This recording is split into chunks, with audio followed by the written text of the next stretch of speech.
that food which is most nourishing. Welcome to Kaalamang Pangkalusugan. Good afternoon, Doc. Good afternoon. And good afternoon din po sa atin pong mga manonood. Happy New Year to everyone. Marami kayong handa ngayon. Tinitiyak ko po yun, mga kaibigan. Kaya simulan po natin ang Kaalamang Pangkalusugan sa isa pong panalangin. Dakila po naming Ama, maraming salamat po sa nagdaang taon. Salamat din po, Ama, sa panibagong taon na amin pong kakaharapin. Dalangin po namin, Ama, sa unang episode na ito, Panginoon, ng 2025, kami po ay pagpalain ninyo. Kami po ay gabayan ninyo. At ang gabay po nawa, Panginoon, ng banal na Espiritu, ang sumaamin, ang magbigay po sa amin ng karunungan, ng katapangan upang makasunod, Panginoon, kami sa 8 utos ng pangkalusugan. Dahil ang lahat po ng ito ay aming hiling at dalangin sa matamis na pangalan ni Jesus. Amen. Hello everyone and Happy New Year po sa lahat po ng sumusubaybay sa Kaalamang Pangkalusugan, of course, presented to you by the Hope Channel North Philippines. Maraming salamat din po at bumabati po kami sa lahat po ng ating pong mga viewers ngayon, sa ating din pong mga tagapakinig, especially sa Adventist World Radio sa 89.1 FM at gayon din po sa ating pong mga kaibigan na nanonood sa kanila pong mga telebisyon sa GSA Channel 37 at gayon din po sa Channel 45. At kung kayo po ay tagapakinig ng Adventist World Radio 89.1, ay mag-message lamang po kayo o tumawag po kayo sa 0917-572-4601, 0917-572-4601. Alam mo, Doc, isang masagana at masaya at manigong bagong taon sa iyo. Manigong bagong taon sa ating lahat. Amen. And Happy New Year to all. Yes. And all our viewers and all members of the Seventh-day Adventist Church. We just want to give you a very special greetings, especially in this very special year. We are now entering in the, what you call it, the most exciting, the most interesting, and the most intriguing time. Because I believe that the time that we have is something very unusual. That gives us some sort of reminders that the time that we have is something different than the others. Because we are now getting close to the final edge. Yes. Alam mo, Doc, saying that, no, sa ating pong mga manonood at tagapakinig ng Kaalamang Pangkalusugan, it is indeed a marvelous and wonderful experience na nalagpasan po natin sabay-sabay, mga kaibigan, na may kalusugan ang 2024. And now, hello 2025, Doc, di ba? Hello. We must be ready kasi alam natin na itong global warming ay nag-increase nga ng 2 degree ang init ng tubig. They can expect that ang calamities ngayon ay mas matindi yung magiging dating. Katulad nga nung nangyari sa Syria, di ba? Na hundreds of thousands of people died because yung ginawa na pagpapasabog ng lason. So sobrang galit ng buong bansa na take over nila yung gobyerno. Kaya umalis yung presidente doon, pumunta ng Russia. So isang kaguluhan to na napakalungkot na nangyayari ngayon sa ating sanlibutan. Na isang paalala na hindi ito yung lugar na dapat natin pag-ubusan ng tinatawag na maraming panahon at pag-iisip. Na kung pagkaminsan ang kayamanan na inisip natin material, but without the knowledge, yung tinatawag na yung kayamanan ng kalusugan at kayamanan ng pag-uugali na dapat ay adapin na natin yung kung ano yung ugali ng magiging anak ng Diyos pagdating dun sa langit na bayan. Amen. Totoo, Doc, di ba? Kasi isa po yun sa talagang pagsubok natin, mga kaibigan, because every millisecond of the day, meron tayong different challenges in our individual lives and also sa atin pong families din. And of course, we would like to invite everyone dito po sa Kaalamang Pangkalusugan. Please share, like, and subscribe po sa ating pong YouTube channel and also sa ating pong Facebook page. Dito, of course, brought to you by Hope Channel North Philippines. And sa ating pong mga tagapakinig sa Adventist World Radio, kung meron po kayong mga katanungan ay mag-message lamang po kayo sa mga numero po na magpa-flash po sa inyo pong screen sa 0917-572-4601, 0917-572-4601. At gayon din po, syempre, binabati din po natin ang ating pong mga kaibigan who are watching us live here in Antipolo City sa atin pong mga kaibigan dyan po sa Europe, sa Amerika at kung saan pang lupalop ng buong mundo. And of course, Doc, alam mo, may gusto ka ba, Doc, na batiin? Anyway, ibig ko lang batiin ang Lapus family sa California. Sina Rai, sina Aya, and all our close friends in Glendale, California. Morter family, Minimo family. Maraming mga kaibigan ako dyan sa California. Mga Manyes family, Nicolas family, at lahat po ng Adventist Central Filipino at dyan po sa Central Filipino Church ng LA. Ayun. Anyway, Happy New Year po sa inyong lahat. Pagpalain po tayo ng Panginoon. Thank you so much, Doc. At gayon din ako, bumabati rin ako sa lahat na nakakakilala po sa aming dalawa ni Doc. Happy New Year po and Happy Holidays po sa bawat isa po sa atin. At syempre din, gusto ko din pong bumati sa atin pong mga merong mga libro ng Councils on Diet and Foods dahil hindi po kayo bumitaw na magkaroon po ng isang malusog na pangangatawan kasama po kaming dalawa ni Doc Tam. And for those who are striving, lahat po tayo, meron tayong kaakibat na mga pagsubok. But then again, we should continue to strive harder. We should continue to open our hearts to the Lord. And also, lahat po tayo mga kaibigan ay kailangan nagtutulungan din po na magkaroon po ng isang masaya at malusog na pangangatawan. Kasi Doc, di ba, ibang-iba ang pakiramdam kapag kunyari kahit pagod na pagod tayo, Doc, nakaka-recuperate pa rin yung ating katawan. Lalo na pag fresh air. Yes, totoo, Doc. Kasi mga kaibigan, dito po sa Antipolo ay live na live po kami mga kaibigan. Kaya mag-komento lang po kayo. Naka-jacket tayo kasi yes, malamig. malamig nga. Buti si Doc talagang sanay na talaga dito sa Antipolo. Talagang kaya malamig may talaga. kantang tayo na sa Antipolo. Oy, totoo din yan, Doc, di ba? At doon mamasyal tayo. Yes.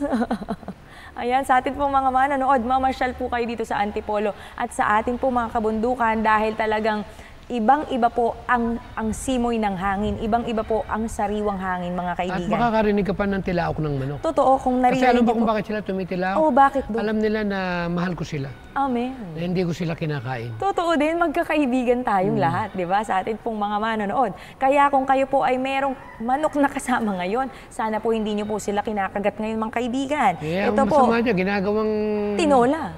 Ang sarap pa naman ng may sabaw, yes. Sinasampalukan namin nung araw sa Oo Bulacan nga, yan. masarap din yun, Doc. Kawawa naman yung manok na walang kasalanan. Totoo din, di ba? Na pwedeng gusto pa naman nila mag-enjoy at mabuhay.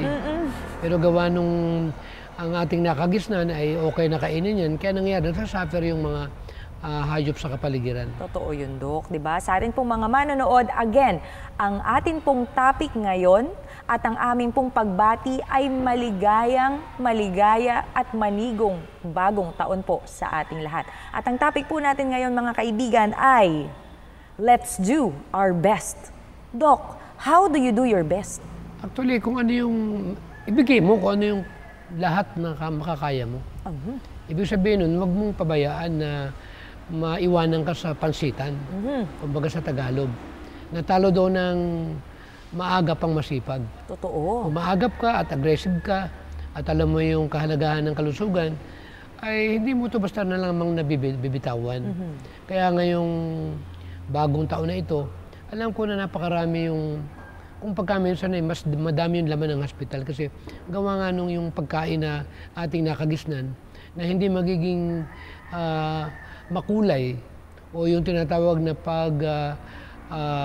sasaya ng Kapaskuhan kung walang tinatawag na saganang pagkain sa hapagkainan. Amen, di ba? Hindi lang basta Yan sagana, kasi yung Doc. akala nila meaning ng Pasko eh. Totoo. Pag marami kang handa, akala nila maganda na, mga kaibigan, masaya na yung ating Pasko, masaya na yung holiday season natin, masaya ang bagong taon natin kung kompleto yung 12 prutas daw, Doc, na dapat bilog na nasa hapagkainan.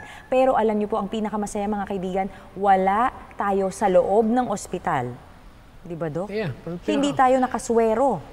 Wala tayong karamdaman, mga kaibigan. Yun po ang pinakamagandang regalo po natin sa ating pong Panginoon. Ang tawag yan ay Blue Christmas. Yes. Kaya di ba may kantang, I have a blue Christmas Yes. without you. Di ba? Ang Hindi ganda ng kantang malungkot. Di ba? Hindi, kasi pag Blue Dog, malungkot yun, di ba? Kaya kapag kunyari tayo... Kunyari, wala yung mahal mo nung Pasko, malungkot yun. Oo, kaya masaya. Pagka yung mga mahal mo sa buhay, nandito. Oo, wala sa ospital. During Christmas. Totoo din, di ba? During holiday season natin. Kaya ito sa atin pong mga manonood, simulan po natin ang ating pagbibigay ng ating buong puso at kaluluwa sa ministry ng pangkalusugan. Kaya ito po, simulan natin ang dalawang great principle na gusto po naming ibahagi sa inyo ni Doc ngayong araw po ito. Doc, paano ba natin na po-promote ang ating pong pag-maintain ng ating pong good health? Actually, yung binanggit ni Mrs. White, yung health is wealth. For temporal possession, it is the most precious. Actually, binilang, wealth, learning, education are dearly purchased by the buyer of health. But none of these can secure happiness if health is lacking.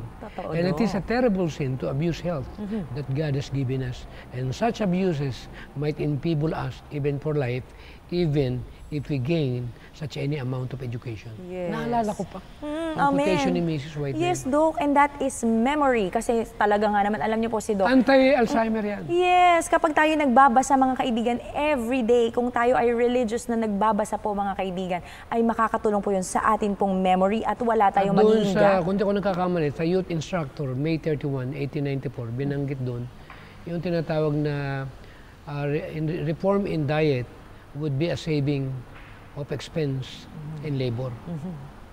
So, ibig sabihin, kung marunong kang magbago o magreforma ng pagkain, ay isang bahagi ito na makatutulong kung paano ka makatipid ng pera at ng mga resources mo, ng pagtatrabaho.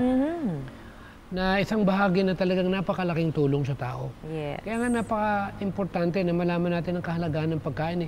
At sinabi pa sa 252 ng Adventist Home, your diet has something to do with your mind and in your disposition.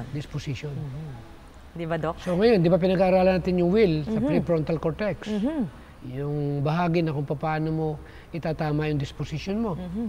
Eh, ang disposition para natin ay nakadepende kung anong tamang pagkain yung kakainin mo. Yes. Kaya pag mali kinakain mo, hindi mo po pwedeng asahan at pagtiwalaan yung mismong taong ito dahil po pwedeng mali yung maipayo niya sa'yo. Totoo. Kaya kung hingi ka ng payo, tanungin mo muna.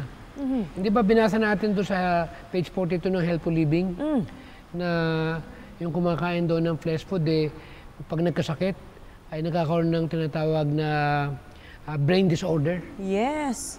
O, di ba? Ano ba sa Tagalog yung brain disorder? Hindi maayos na utak. Totoo. Ngayon, for example, meron kang problema, hingi ka ng payo doon sa may problema sakit. din. Yung may sakit. Eh, alam mo na pag may sakit siguro basahin natin. Sige, Page 42. Yes. Ayan, sa atin pong mga manonood. From Healthful Living, sa atin pong mga manonood. At ulit-ulitin, okay naman Ang sabi nito, a diseased body causes disordered brain and hinders the work of sanctifying grace upon mind and heart. Kaya ang number one na atake ng kaaway kung paano tayo pagkasakitin Dahil alam niya na pag nagkasakit ka, magkakaroon ka ng hindi maayos na utak. Totoo yun. Kaya kung hingi ka ng payo, humingi ka ng payo sa mga malulusog. Amen. Alam mo ba, Doc, habang sinasabi mo yun, alam mo nasa isip ko, sa atin pong mga manonood, patawarin niyo po ako. Pero ito po yung nasa isip ko talaga kanina habang nag-explain si Doc. Gladens, ikaw ba? Kapag nagtanong ka, parang ganun yung gustong sabihin sa akin ni Doc Gladens, kung ikaw ba ay manghihingi ng payo sa isang tao, dapat tatanungin mo muna, vegetarian ka ba? Di ba mga kaibigan? Kung tayo kaya magtatanong tayong ganun, kasi baka mamaya, yung pinapayo pala sa atin nung may sakit o may karamdaman na yon, baka mamaya, mali din pala. Pero hindi po namin sinasabi mga kaibigan na laging hindi naman natin generalize. Oh, yes, kasi meron namang hindi vegetarian Totoo, na maganda namang magpayo. Alam mo kung sino yan? Sino, Doc? For example, humingi ka ng payo. Huwag mo akong gagayahin, huwag ka sa akin titingin. Kasi hindi ako vegetarian. Totoo. Pero ipapayo ko sa'yo, mag-vegetarian ka. O, di ba? May mga taong ganyan. Yes. Meron kong alam, Adventist. Nag-backslide. Pinapayo niya sa mga anak niya, sumimba kayo ng Sabado. Hindi siya dumadalo. Totoo. Huwag niyo akong gagayahin. Yun. O, di Sumimba ba? kayo. At least tapat siya, di ba? At Nagsabi siya ng totoo. Gusto pa rin niya na yung mga anak niya Alam niya din kasi yung tama. Ipangili ng Sabat. Totoo, amen. Kasi sa atin Maraming po, mga hindi vegetarian, pero pwede kang payuhan na mag-vegetarian ka. totoo din yun. Kasi Dok. hindi ko lang kaya. Yes. Kasi katulad po yan, mamaya po, pag-uusapan natin mga kaibigan kung paano talaga natin gagawin ang ating best para sa ating Panginoon. Kasi again, this is a health program. Nakakalungkot lang dito yung pag may sakit ka pala, ibig sabihin may problema yung utak mo. Oo nga, Dok. Di ba sa English brain disorder? Parang parang ipapasok na ba ako sa mental hospital noon? Parang ganun ang naiisip ko ngayon. Kaya pala si Satan, ang pinaka-pasimuno ng karamdaman. Totoo, Dok. Yan ang gusto niyang gawin sa atin. Sa ano yata yun sa page, Magkaroon ulitin tayo ko, sa ng page 54 disorder. yata yun kung di ako nagkakamali. Tingnan ko nga lang. Sige, Dok. Silipin natin sa healthful living sa atin po Sabi mga dito manonood. Alam niyo po sa atin pong mga kaibigan no, na tagapakinig kasi marami Page po 60 tayong... pala. Ayan, okay. Page 60, ang sabi, go. Satan is the originator of disease. There is a divinely appointed connections between sin and disease. Sin and disease bear to each other the relationship of cause and effect. So, sino yung pasimuno? Si Satan. Grabe ito. So, ibig sabihin, nakokontrol ka ni Satan sa pamagitan na minimaintain mo yung diabetes mo. Uy, totoo yan. Saan ka naman nakakita mga kaibigan? Nagme-maintain ka ng diabetes mo. Parang di ba dapat... Samantalang ang gamot lang pala, exercise, at matulog ng maaga, Yes. mag-vegetarian, at manalangin sa Panginoon. Tamang hangin. Ang Panginoon kasi sabi sa John 15:7, abide in me, and my word abide in you. Ye shall ask, and it shall be done unto you. At ang sabi pa doon sa page 26 ng Counsels on Diet, kung kayo mananalangin, siguraduhin nyo lang na susunod kayo sa pamantayan ng 8 utos ng pangkalusugan at pag humiling kayo, aking papagalingin yan. Di ba malinaw? Yes. Pero yung nananalangin, na wala naman silang kaisipan na Magbago. magpapaalipin doon sa pagsunod sa batas ng yes. kalusugan, hindi raw magkakaroon ng kagalingan. Totoo, Dok. Mananatili tayong may karamdaman sa atin pong mga manonood.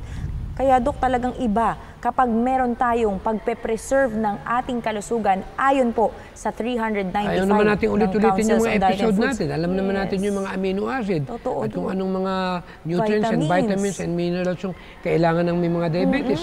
Eh talaga namang nakalagay naman talaga sa pag-aaral na wala namang nakalagay na animal material. Yes. Malinaw na malinaw yun, Dok.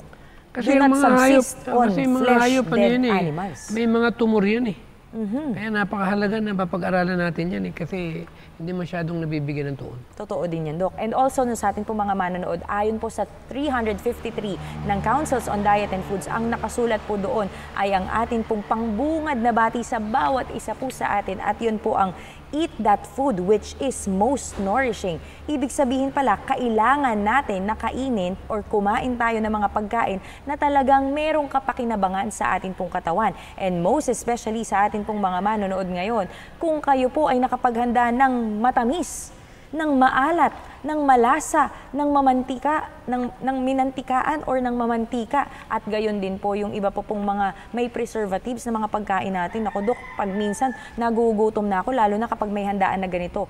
Pero kailangan po nating isa puso at isa isip po natin mga kaibigan na tayong lahat po ay dapat magkaisa na magkaroon po ng maayos na na hapagkainan. At pag sinabi nating maayos, kailangan kung ano po yung tama nating kainin, dapat yun po ang nakalagay sa atin pong mga lamesa. Lalo na kung tayo po ay may mga kapamilya na na mga chikiting na mga bata, kasi sila din po yung magsasuffer in the future kasi magkakaroon po sila ng sakit. Kaya ayan po, first pa lang yun mga kaibigan sa atin pong great principle, preservation ng atin pong health at gayon din po yung ating pagkain na tama at yung ayon po sa atin pong yung sa Genesis 1:29. At gayon din naman po, the second one is do the very best possible under every circumstance in which we find ourselves. Ibig sabihin, kasi ito po ay ayon sa Ministry of Healing page 69, kailangan daw po natin gawin yung yung pinaka-best natin,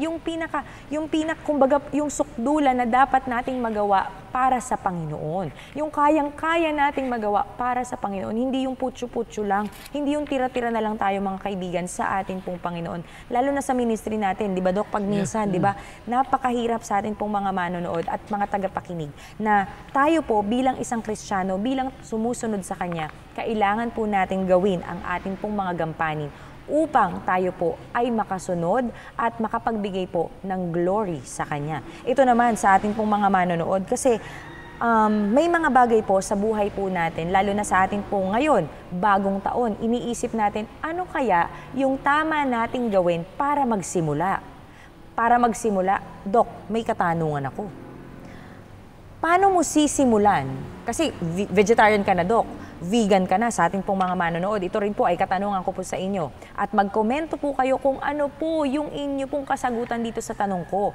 Paano po natin, Dok, paano natin gagawin ang ating best para sa Panginoon para sa health reformation? Siyempre, ito yung nangangailangan ng tinatawag na una, Holy Spirit. Kasi hindi natin kaya.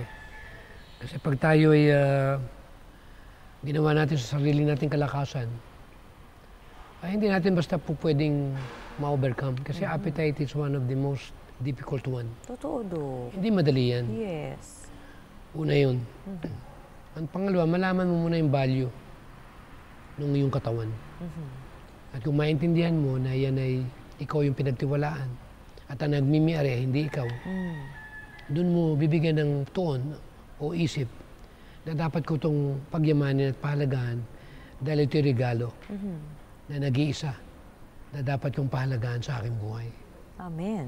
At pag naintindihan ko ngayon ang relasyon ng pagkain sa aking kalusugan at ang 8 laws of health, doon ako magsisimula mag-isip na nandito pala yung labanan. Dahil alam ko na pag dinapuan ako ng karamdaman, magkakaroon ako ng problema doon sa pag-iisip mo.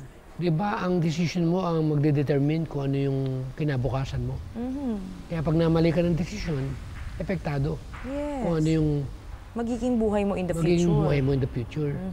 Kaya isang napakahalagang bagay na malaman natin na kung paano natin i-prevent.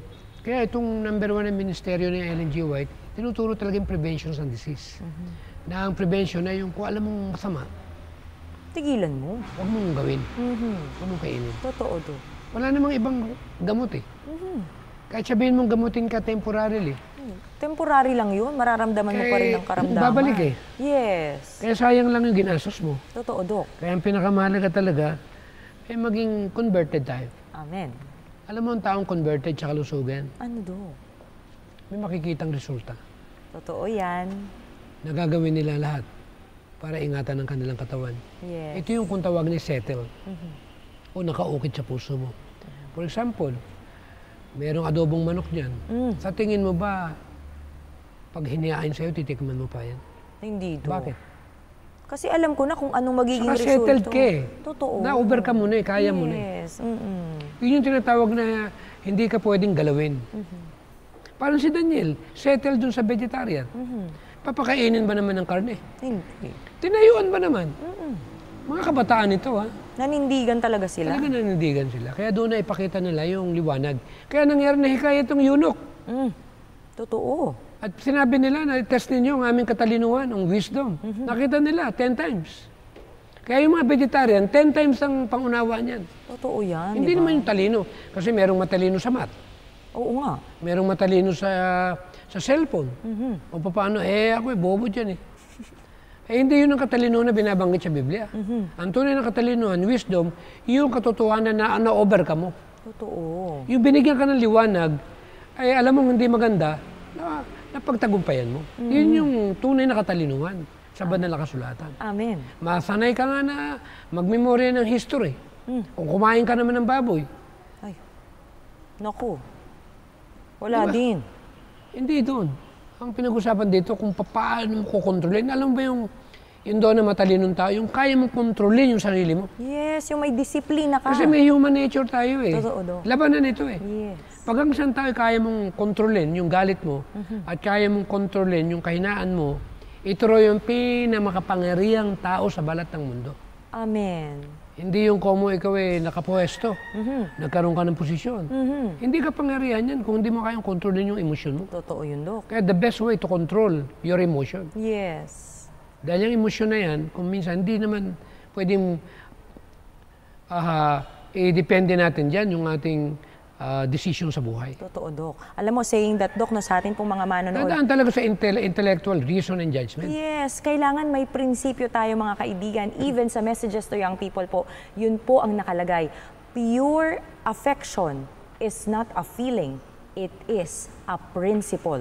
Ibig sabihin pala, Dok, kailangan base sa prinsipyo ang ating pagdedesisyon mga kaibigan, hindi base sa puso. Kahit na galing sa brain ang atin pong nararamdaman sa ating pong mga manonood. Kasi remember Jeremiah, the heart is deceitful above all. So, ibig sabihin pala, kailangan hindi tayo nagre-rest lang ng ating pong trust doon po sa ating pong puso or doon po sa atin pong nararamdaman, sa atin pong emosyon. So ngayon mga kaibigan, ibabahagi po namin sa inyo kasi yan ang shinare ni Doc regarding po dito sa paano natin maibibigay yung best natin ngayong 2025. Ngayon na tayo po ay magiging health reformer sa atin pong mga tagapakinig at sa atin pong mga nanonood ngayon ng Kaalamang Pangkalusugan. Kaya i-comment nyo na po yan ngayon dito po sa programa natin. Ito na, ang sabi po dito, the body temple can be polluted. And how do we pollute it? How do we defile it, mga kaibigan? Number 1, para pala ito sa ating pong kinakain. Ibig sabihin pala lahat ng iniinom natin, kinakain natin, lahat ng masamang mga substances na ini-ingest natin, na tinitake natin sa ating pong katawan, ay, ang tawag dito, nasasalangsang pala natin ang templo ng banal na espiritu. Isipin mo, Dok, ang bigat nun. Kasi pagkain na lang na akala mo. Ang mabigat yung alam mo na masama. Itatry mo pa. Totoo, Dok. And that is, curiosity kills the cat. Tayo din mismo, mga kaibigan, yung magkakaroon ng problema. Kasi yung curiosity natin na hindi natin napapansin or hindi natin, kunyari, ay, hindi ko pa na-experience to, ay, hindi ko pa natikman to, tikman ko nga. Pero after nun, the result will what? We will sow kung ano po yung pinaka-resulta nito. So magre-reap tayo, mga kaibigan, dun sa sinow natin. Naranasan ko nung araw yan. Siyempre, napunta ako na Amerika. May mga Adventist na kumakain ng hipon. Kumakain ng sugpo. Sabi ko sa sarili, bakit kaya ganun? Pero ang isang bagay na hindi nawala sa puso ko, yung tinuro ng magulang ko, na talagang hindi kami nakakain nun. At hindi ko hahayaan na hindi makakain. ko sinubukan. Ayun. Kaya hindi ko natikman ng baboy, hindi ko natikman ng hipon, tugpo, talangka, or anything na bawal sa Leviticus. Yes, di ba? Yung unclean and clean animals, di ba, Dok? Siyempre, hindi naman kami vegetarian nung araw. Ang alam ko kasi manok, okay yan. Yes. At saka marami Pero hindi nun ko alam sa nun, yung bukid. palang manok, hindi masarap pag walang dugo. Ay, totoo din. Kaya pala malinamnam, gawa ng dugo at taba. Yes. At ang dugo, nandyan po ang buhay. Kaya sa ating pong mga manonood, lahat po ng ito, mga kaibigan, ay paalala sa atin ng ating poong may kapal na may akda ng Councils on Diet and Foods through Mrs. White. Okay, ito naman, Dok. Insufficient physical exercise. Alam mo, Dok, ikaw busog-lusog ka talaga dito sa exercise na to, lalo na ngayong bagong taon sa atin pong mga manonood. For sure, may mga nagko-komento na po sa inyo dyan ngayon. Paano, Dok, magpapayat? Paano mag-lose ng weight? Kasi nga naman, actually, hindi iba ang ka handaan. makaka-burn ng extra fats kung walang activities. Totoo. Kailangan i-burn mo yung kinakain mo At hindi lang yun, Dok. Kailangan, tama po mga kaibigan, yung ating pong exercise na ginagawa. Kasi, paano naman, example, kunyari, ang dami nating carbohydrates na kinain, Dok. Ang dami nating spaghetti na nakain, pansit na, meron pang kanin, meron pang patatas, mga kaibigan. Tapos, Dok, ang exercise mo lang, naglakad ka lang. Siyempre, hindi. Bitin. Kaya nga. Tapos yung lakad mo na yon, yung tipong lumabas ka lang ng bahay nyo, o kaya nagpunta ka lang sa sumakay ka pa ng jeep, o kaya nag-drive ka lang. Mo, pag naparami kain mo, talagang, lalo na pag na-over ka sa carbo, matamlay ka sakit ang baywang mo. Totoo din doon. May hilo ka, antukin ka gusto mo, humiga na lang. Oo. Couch potato na tayo agad. Kaya actually, yung mga karamdaman ng tao, kung isipin mo, pag sumama pa karamdam mo, either naparami o kaya mali yung kinain mo. Totoo din. Yun ngayon yung tutukan mo, wag yung punta ka sa doktor. Ano malay ng doktor sa kalokohan mo?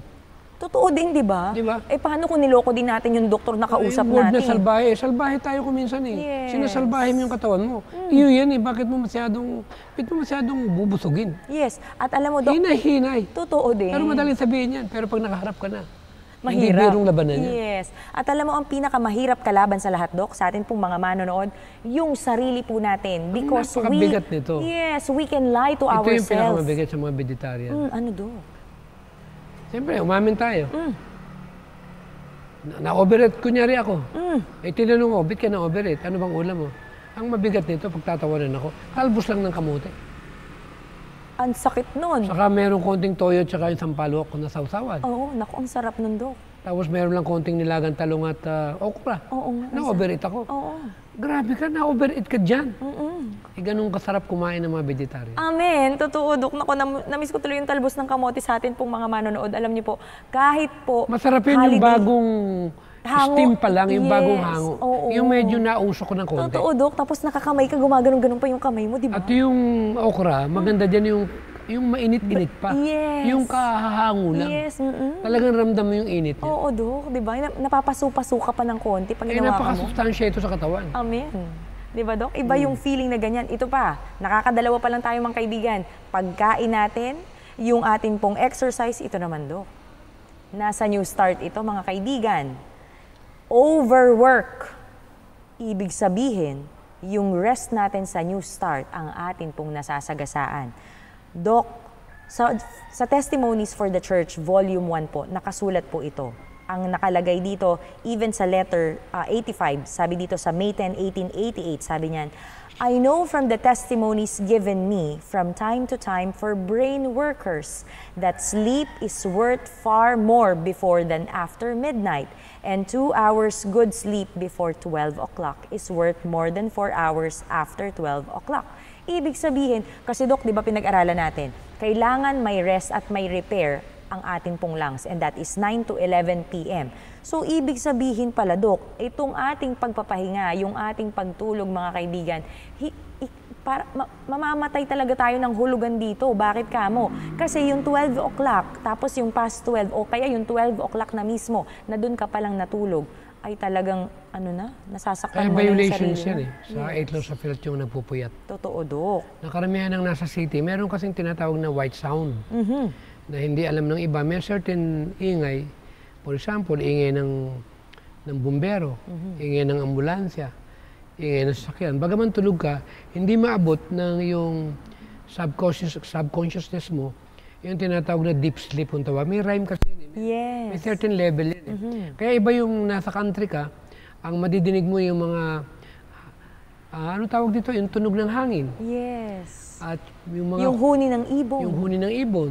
Yun yung nagpapabigay ng magandang pagpapahinga. Amen. Kaya hindi ko Totoo. pagpapalit ang country living sa Metro Manila. Kaya welcome Gaano po karami kayo. ang mga kababayan natin dyan sa Metro Manila na walang alam tungkol dyan. Totoo din. Na isang uri pala ng lason sa katawan na pasukan mo ng pagkaing hangin na alam mo na contaminated. Oo nga, Dok. Nakakalungkot yun. Hindi ba nakaka-guilty yan? Yes. Kailangan Kaya ihingi paano mo talaga malalaman natin na ang- guilty ka?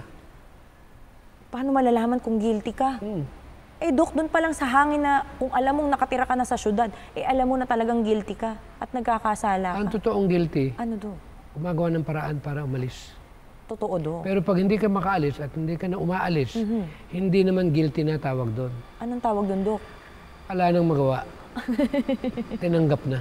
Ang hirap naman Dahil nun, Dok. nandun ang kabuhayan nila. Yun lang, Dok. Ang tawag diyan patay kung patay. Naku. Kaya Walang maraming mabubuhay, mga Kaya kaibigan. maraming lung cancer. Maraming mga May problema sa lungs. may problema sa iba't ibang sakit. Yes, totoo, Dok. Liver. Diba? Alam ba na pagka kulang ka sa oxygen, liver mong tatamaan? Grabe, di ba, Nandito Dok? sa Healthful Living. Binasa natin yan. Yes. Siguro, tingnan natin. Sige, Sige, Dok. habang ako titingnan natin. Oh, sige, Dok. Ayan, sa atin pong mga manonood, nakakatatlo pa lamang po tayo sa atin pong mga manonood. Yung nutrition natin, yung atin pong exercise, at ngayon naman yung ating rest. Ano sabi nito? The lungs and respiration. In order to have a good blood, we must breathe well. The lungs, in order to be healthy, we must have pure air. Your lungs, deprived of air, will be like a hungry person deprived of food. Indeed, we can live longer without food than without air. which is the food that God has provided for the lungs. Ano pang sabi dito? Stomach, liver, lungs, and brain are suffering for want of deep full inspiration of air, which would electrify the blood and impart to it a bright, lively color, and which alone can keep it pure and give tone and vigor to every part of the living machinery. Ang ibig sabihin lang niyan, Dok, dahil meron pong oxygen ang atin pong blood, kailangan niya ng hangin at kailangan pure, fresh air. Kaya nung nabasa ko to, wala na akong pakialam. Kahit anong ganda sa Mega Mall. Noon kasi, natukso din tayo eh. Pagkagaling ko na Amerika, kasi misis ko sanay sa Manila eh. Kasi Sa China. yes. Chinese siya eh. May napakagandang, I'm sorry, hindi naman sa ako'y nagyayabang, no? Merong penthouse dun sa Ortega Center. Malapit siya... Mega Mall. Hindi, malapit siya Mega Mall at Shangri-La. Ayun. Eh, tabing-tabi eh.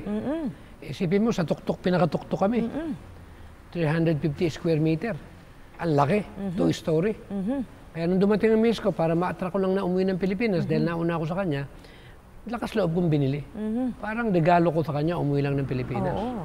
Kaya sabi niya, nung iba, napaka-blessed naman itong business ni Doc Tama.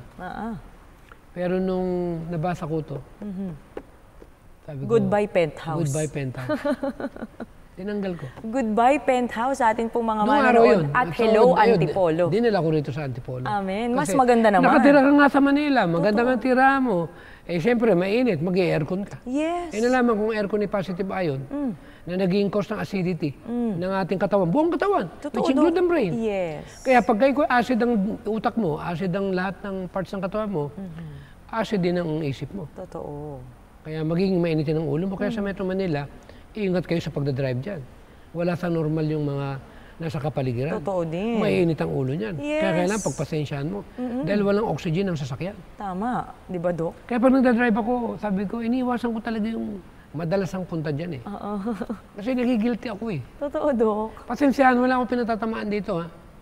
Ang tanging ko lang point dito, kung meron kayong kakayanan na lumipat ng Antipolo, welcome. Yes. Maluwang pa ang ating lugar. Ayan, thank you so much, Doc. Ayan po, nag-iimbita na si Doc Tam sa ating lahat dito po sa countryside. Ito na mga kaibigan, alam niyo po ba na naa-abuse din po natin ang atin pong sarili kapag tayo po ay nag-overeat? Di ba, Doc? Paulit-ulit talaga Actually, ito. talo nga ng overeating. Sabi nga, overeating is worse than meat eating. Yes, Ang nasa sabi dito. councils on diet and Ang sabi foods. dito. Kaya kung vegetarian ka man at overeat ka din, wag mo nang hatulan yung hindi vegetarian. Totoo, pare-pareho lang po Huwag ka na tayo. lang kumibo. Yes. Kani-kaniya lang yan. Totoo din. Hindi pinag-uusapan ito kung vegetarian ka, magyayabang ka na. Gagamitin mo ng para bang Test ng ano? pang bato. Yes. Maraming iba pagka naging vegetarian na, akala mo naman banal na eh. Totoo, Dok. Ito pa, Dok. Marami rin namang vegetarian na mainitin ng ulo. Oo nga. Totoo yan. Kaya huwag naman tayong humatol. Dok, yes. At meron ding hindi vegetarian na mas mabait. Uy, totoo yan, Dok. Kaya talaga hindi tayo pwede talaga mahusga. Kaya mahirap humatol. Yes. Pero kailangan mag-vegetarian talaga. Totoo Hindi naman talaga. tayo umakampi doon sa hindi vegetarian. Oo nga, kailangan Pero ang point talaga. dito, huwag tayong humatol. Importante yun. Ito pa, alam niyo po mga kaibigan, meron tayong tinatawag na temperance din. Kasi ang totoong temperance, ang totoong pagpipigil mga kaibigan ay merong moderate na pagkain. Kaya maganda talaga yung pagkakain ka. Kunyari, ang kanin mo, sukat lang. Yes. Kunyari, brown rice. Oo. Kasi ako brown rice eh. Brown rice. Sukat. Kaya lang, ang problema ko, nilalakihan nila yung mangkok ko. Dapat maintain lang yung sukat ng maliit. Totoo din, Dok. Para pag wala na, okay na. Yes. Tumigil na tayo. Oo, kasi Huwag na mahirap tayong talaga. bumabalik. Lalo na pagka malasa yung timpla ng Dok. ulam. Lalo na yung mga buffet. Anli. Di ba mga Ang ganun? kahinaan ko yung sinampalukang tokwa. Ang sarap nun, Dok. Inilalabay namin sa kanin yan. Naku, Ay, talaga namang mapapakain ka talaga. matinding labanan yan. Yes, kaya sa ating pong mga manonood, yan po ang ilan sa ating pong Dati mga sinampalukang nasasalasang. manok eh. Naka-imbento kami. Ano do? Pwede naman palang sinampalukang tokwa. Oo nga naman, di ba? Ang sarap nga Iba, naman. iba talaga. Yes, totoo, Dok, di ba? Ito na mga kaibigan, ulitin lang natin. Yung ating nutrition, mga kaibigan, yung ating exercise. Actually, yung tubig, hindi pa natin na-discuss itong tubig natin. Pero importante po yung ating pong tubig, mga kaibigan. Ano pa? Yung ating pong sunlight, yung ating pong araw. At gayon din yung temperance natin, pagpipigil natin talaga Mga Pilipino yung pa naman air. takot umitim. Uy, totoo yan, Dok. Kaya nangyayari, sinasacrifice na nila yung... Kasi nga naman talaga, pag na-over ka sa araw, nakaka-wrinkles talaga yan. Totoo din, Dok. Pwede ka rin tumanda ng mabilisan. Yes. Kaya kailangan meron ka ng certain limit. Ayan, kaya alam dapat natin kung kailan lang tayo lalabas at magpapaaraw. Okay, ito na. Napunta tayo sa temperance, yung air natin, yung rest natin, yung pagtulog natin, at yung pagpapahinga natin, mga kaibigan. At syempre, huwag natin kalimutan ang ating pong trust in God. So, new start. Now, alam mo, Dok, kanina nabanggit mo kasi, Dok, itong tinatawag natin na nabanggit, ano ba to, yung sa ating pong mga manonood. Kasi meron tayong kaibigan ngayon na nag-message sa atin at ang sabi niya, ito ang katanungan niya, Dok, ano po ang maaari nating isagot sa mga tanong na ginagamit ang test of fellowship sa mga taong hindi vegetarian? They are in the wrong side. Tama. I'm Kasi sorry huwag to tayo mention that. humatol, yes. Kasi marami kong alam na 10 years ago ayaw mag-vegetarian. Nabalitaan ko, vegetarian na. Amen. At mas mahigpit pa. Oo, totoo, Dok, di ba? Kaya hindi natin alam yung pagbabago ng tao. Totoo yan. Leave it as it is. Yes. As long as we are educating people in the area of healthy form, and then leave it as open. Kasi sa loob ng church kasi magkasama talaga yan eh. May vegetarian at hindi vegetarian. Yes. At kung makita nila yung ebidensya mo na healthy ka at nakangiti ka lagi, masaya ka, and later on, masasabi nila na totoo nga naman. Amen. Mayroong benepisyo yung mag-change ng lifestyle. Yes, at mag-vegetarian talaga Kasi naman. kung minsan marami yung ginagamit nila ito, lalo na yung mga nasa ibang mga grupo, Totoo, Dok. na ang kanilang pambato di naman ika-vegetarian yung mga leaders dyan eh. Yes. Bakit nababalitaan ko, mga leaders pa naman. Hindi naman vegetarian. Journey nila yun eh. Totoo yun. Alam nila yun eh, personal nila eh. Sino tayo? Diyos ba tayo para hatulan? Hindi, Dok. Ang point natin dito, kailan natin ipaalala na may kanya-kanya tayong katungkulan at pananagutan Yes. sa harapan ng Panginoon. Na kung alam mo na at hindi mo na i-practice sa iyong buhay yan, personal mo na yan. Totoo, Dok. And alam mo, Dok, ito nais din po natin na ibahagi sa ating pong mga manonood at tagapakinig dyan po sa Adventist World Radio 89.1 FM. Nakasulat po dito, mga kaibigan, sa Councils on Diet and Foods, page 351, paragraph 3. We must remember that there are a great many different minds in the world, and we cannot expect everyone to see exactly as we do in regard to all questions of diet. Minds do not run in exactly the same channel, and I feel under no obligation to force them to do otherwise. Sino po nagsasalita dito? Si Mrs. White, Doc. I feel under no obligation to force them to do otherwise, and these things should never be allowed to cause disturbance among brethren. Kahit sa ating pamilya, di ba, Dok? Siyempre, pag minsan tayo, sasabihin natin, ay, iba yung ulam ng ate ko kasi vegetarian siya. Ay, iba yung ulam namin kasi hindi kami vegetarian. May mga ganun eh. Pero hindi ibig sabihin nun, hindi na kayo nagmamahalan. Hindi ibig sabihin ng yon ay magkakaaway na tayo, hindi na tayo magkakasundo, mga kaibigan. Isa lamang po ito sa mga pagsubok natin bilang pamilya na mas magmahalan po tayo. Kasi Pero napakasakit na pagsubok yan. Totoo, For example, magulang ka, tapos matagal ka ng vegetarian. yes. At matagal ding vegetarian ng anak mo, nung panahong kasama mo sila. Ang masakit dito, nung nawalay na sa'yo, ay natukso na hindi na mag-vegetarian. Totoo. Masakit. Sobra. Oo, sobra. Eh. Pero wala tayong magagawa, choice pati yan. Yes, we have individual choices, mga kaibigan. At yun po, parang sa salvation natin, Dok, di ba?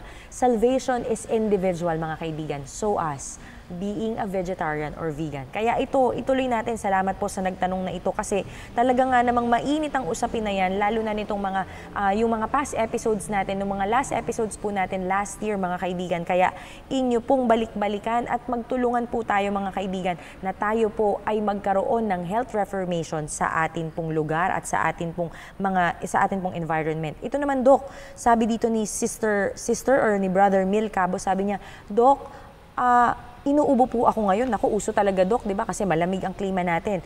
Meron po akong ubo ngayon at hindi po ako makatulog sa gabi dahil sa ubo ako ng ubo. Pwede niyo po ba akong tulungan? Maraming salamat po. Actually, pag inuubo ka, blessing din yan. Dahil kung pagkaminsan, pinipilit ng katawan mo, nailabas mo, yung dumi na naipon sa loob ng katawan. Kasi mga certain environment at certain food na nagiging mucus-forming food. Yes. Na pag hindi ka umubo, hindi mo ilalabas ang mucus. Kaya pag inuubo ka, pasalamat ka, it means that your body is still functioning well. Diba? Hindi na dapat katakot. Katulad ng lagnat, huwag natin katakutan ng lagnat.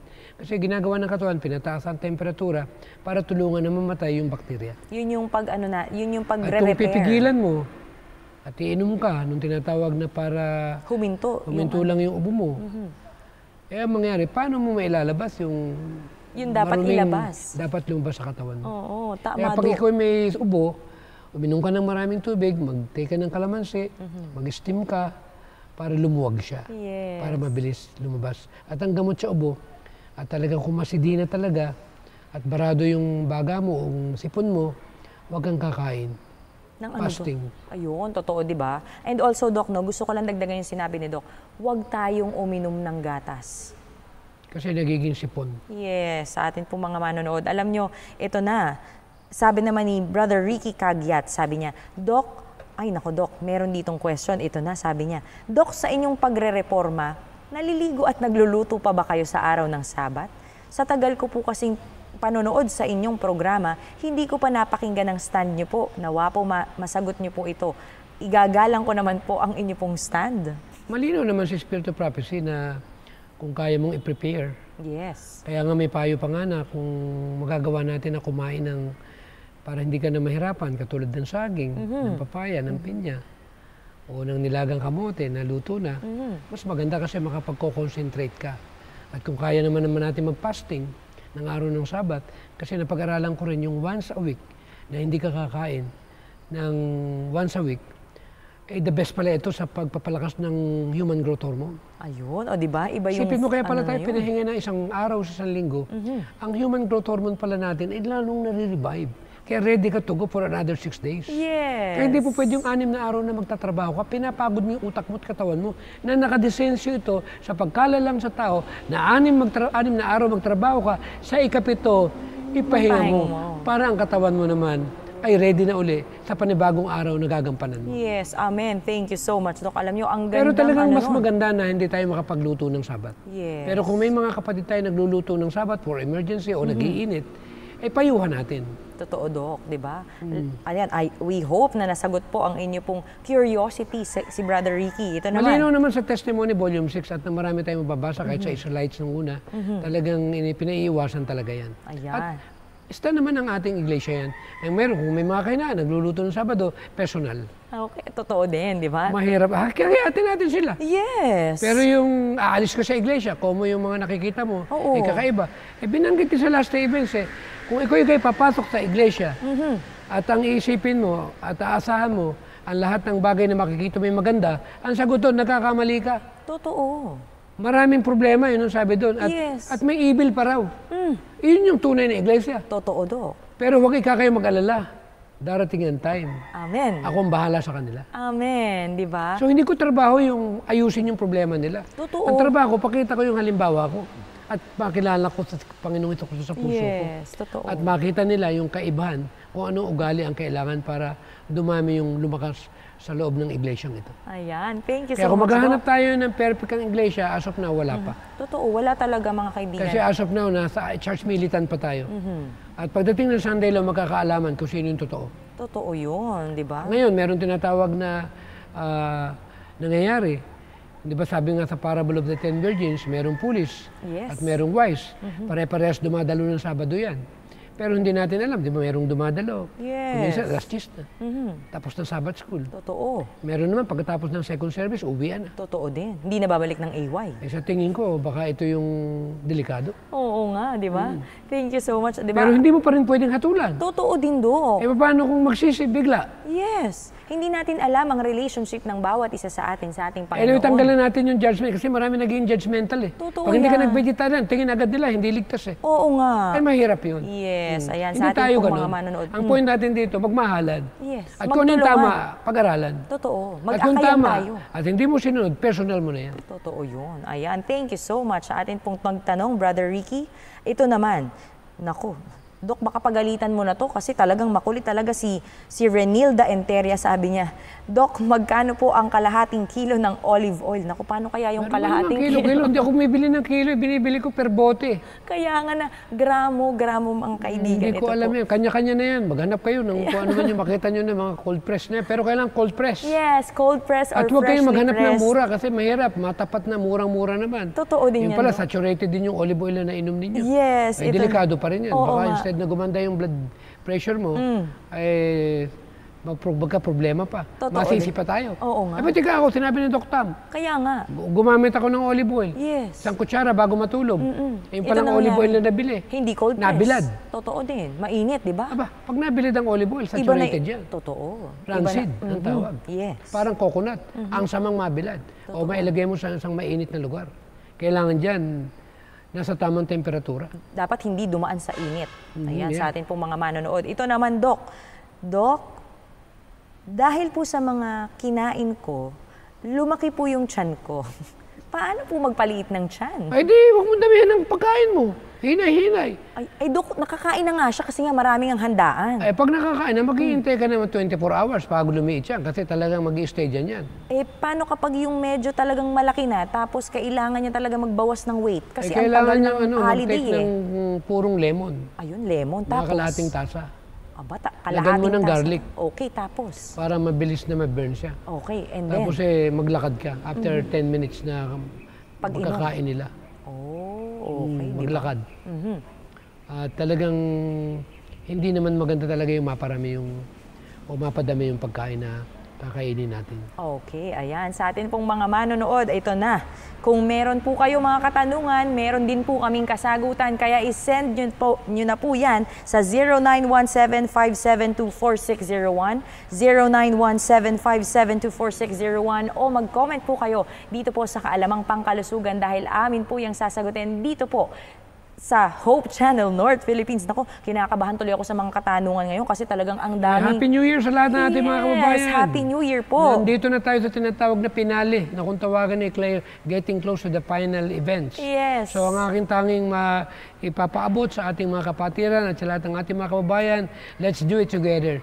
Atakihin natin ang katakawan, ayusin natin ang ating kapamaraanan ng pagkain sa araw-araw at lagi nating isipin, meron pa tayong pagkakataon na i-take advantage yung mediations niya doon sa kabanal-banalan dako habang nakikita natin ang palatandaan ng mga hula sa mga huling araw. Yes. Alam mo yung tinatawag na unang estado ng Sunday Law?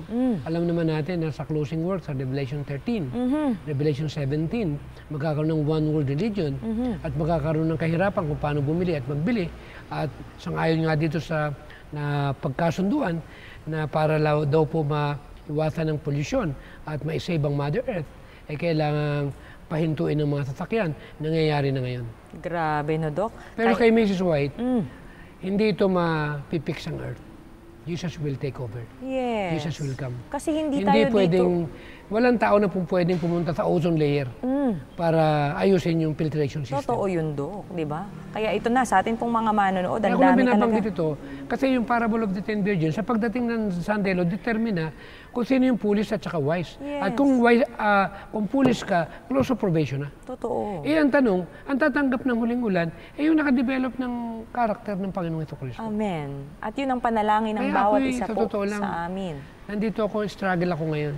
Kung paano ko labanan itong tinatawag na fleshly natin.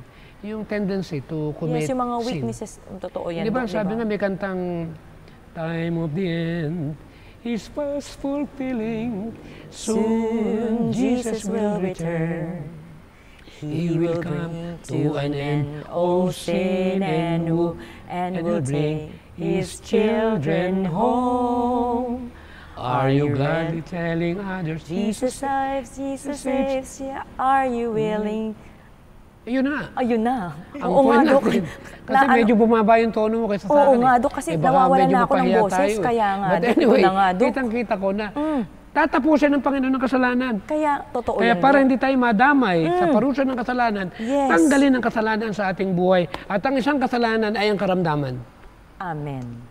Amen. Tanggalin po natin Happy mga New Year. kaibigan. Yes, Happy New Year. Sa atin pong mga manonood, maraming salamat po sa pagtangkilik, sa pag-send niyo po ng inyong mga komento, mga questions at sa inyo po Last mga quotation. panalangin. Oh, sige, Dok. The food, Testimony Volume 7, 135.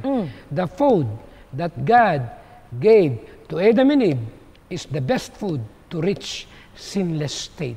Amen. And that is righteousness by faith. Amen. Sa atin pong mga manonood, maraming salamat po sa inyo pong pagtangkilik sa Kaalamang Pangkalusugan. And we hope and pray that we will start anew dito po ngayon sa bagong taon na ito. Magsama-sama po tayo na maging health reformers at magbago po ng ating pong lifestyle for the better. Not only for ourselves but for everyone. Mahal na mahal po namin kayong lahat, sa atin po, sa lahat po ng bumubuo ng Hope Channel North Philippines ng Kaalamang Pangkalusugan. Happy New Year po sa inyong lahat. At lahat tayo ay magdalanginan Yes. na ating pagtagumpayan at ating malagpasan itong mga bagyo na parating ngayong 2025 at bagyo ng kasalanan. Amen. At bagyo ng katakawan. Yes, ayan. Tayo po talaga magkaisa tayo mga kaibigan, kaya sa amin pong mga taga-subaybay, mga tagapakinig sa Adventist World Radio, sa Channel 35, sa Channel 45 po ng local channels natin, sa Facebook page, and of course sa ating YouTube channel. Maraming salamat po sa inyo and Happy New Year. And in closing, we would like to share with you, those who love and serve God should be allowed to follow their own convictions. We may not feel justified in doing as they do, but we should not allow differences of opinion to create disunion. Sa atin pong pagtatapos, tayo po ay mananalangin kasama po ni Dr. Ama namin Diyos na nasa mga langit, kami po ay muling nagpapailang lang ng aming napakalaking pagkilala at pagpapasalamat sa napakagandang pagkakataon, Panginoon, sa regalo ng buhay na aming tinatamasa sa araw-araw, na ngayong panibagong taon, Panginoon, ay bigyan kami ng dobling takal ng Banal na Espiritu na siyang makakaloob sa amin ng lakas kung paano naman ipagpatuloy itong pagkakaloob ng mensahe na may kinalaman sa loud cry na katuwiran ng aming Panginoong Jesucristo at pagsunod sa batas ng pangkalusugan, na kami lahat ay maging kabahagi ng tinatawag na pagpapadala ng kaliwanagan ng lahat ng bahagi na ibig ng Panginoon na aming magampanan. Tulungan kami at patawarin sa lahat ng aming mga pagkukulang. Magsama-sama kami at magdalinginan, magmahalan at kalimutan namin ang mga pagkakaiba-iba at kami magkaisa sa isang uri ng kaisipan. Wala kaming tanging iisipin at gagawin kundi mahalin ang Diyos na sa amin nilumalang. Piliin namin kayo, Panginoon, hindi ang pagpili sa maling mga bagay, kundi piliin ang katuwiran ng Panginoon na kami lalakad sa katotohanan at aming ipaglalaban ng katotohanan kahit kami ay dumating sa panahon na kami ay magkakaranas ng kahirapan at even kamatayan. Maraming pong salamat, Panginoon, sa pagmamahal. Huwag niyo po kami pababayaan. I-bless niyo po kaming lahat, Panginoon, ngayong taon ng 2025. At lahat po ng nangunguna sa aming iglesia, lahat ng kapatiran, lahat kami patnubayan, at magkaroon ng tinatawag na true revival and reformation within the church. At dito may ipakilala na ang Panginoon ay maluwalhati dahil kami na inyong mga anak ay nagkaisa upang itayo ang bandila ng katotohanan na ipakilala sa buong sanlibutan na ang Diyos ay muling babalik sa sanlibutan. Maraming pong salamat, Ama, sa pagmamahal sa pangalan po ng Panginoong Hesus. Amen. Samahan niyo po kaming muli 4:00 pa rin po ng hapon dito po sa Hope Channel North Philippines. Again, maligayang bagong taon po sa atin pong lahat. Muli po ito po si Gladens Panuelos, kasama pa rin po si Dr. Mateo para sa Kaalamang Pangkalusugan.